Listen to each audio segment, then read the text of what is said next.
What's going on, guys? In this video, I'll be going over 4 tips to help you make the most out of your split squats. Now, split squats can be a great way to help improve movement options, mobility, and strengthen muscles surrounding your hips and knees. Now, if you want to do these things and get the most out of them, these 4 tips are for you. For any exercise you're performing with the word squat in the name, if you're looking to get the most out of it in terms of movement options, mobility, and strengthening, is you want your pelvis to be traveling vertically, up and down, just like an elevator. You don't want to be falling forwards and pushing back or folding at the hips, which would be a hinge. This alone can take a lot of unwanted stress out of the low back and hip joints and keep it in the muscles you want to be working. In order to make sure that our hips are traveling up and down with these split squats, we want to be able to manage or control our weight and our center of mass from falling forwards and pulling us into extension. For that reason, we're going to be mastering our split squats today using a front foot elevated split squat variation.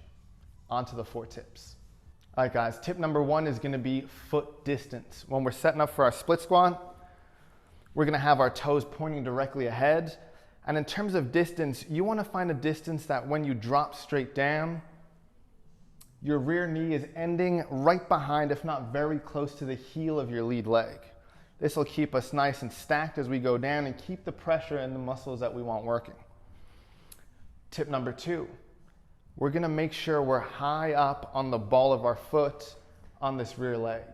This is going to keep us traveling up and down. If your heel's just floating off the ground, what's going to happen is we're not able to get straight down. We're going to have to fall forwards into the split squat, so that your foot can travel up onto the ball of your foot, which will lead to some extension and just some stress in areas that we may not want. So we're gonna remedy that by starting already high up on the ball of our foot so that we can just drop nice and vertical and push back up nice and vertically as well. Tip number 3 is gonna be keeping a soft bend in this rear leg.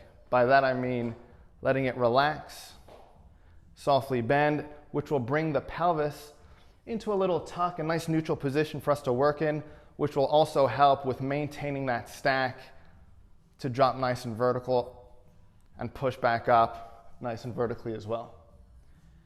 Tip number 4 is going to be making sure our pelvis is facing forwards. So let's start from the beginning. We found our distance. We're going to get high up on the ball of our foot, relax the back knee, and now we're just going to make sure our pelvis, both hip bones, are facing directly ahead. From there, we're ready to work. Inhale down, kiss your knee off the floor, back up to the starting position. You want to avoid shifting your weight back or you'll end up falling forwards on the way down.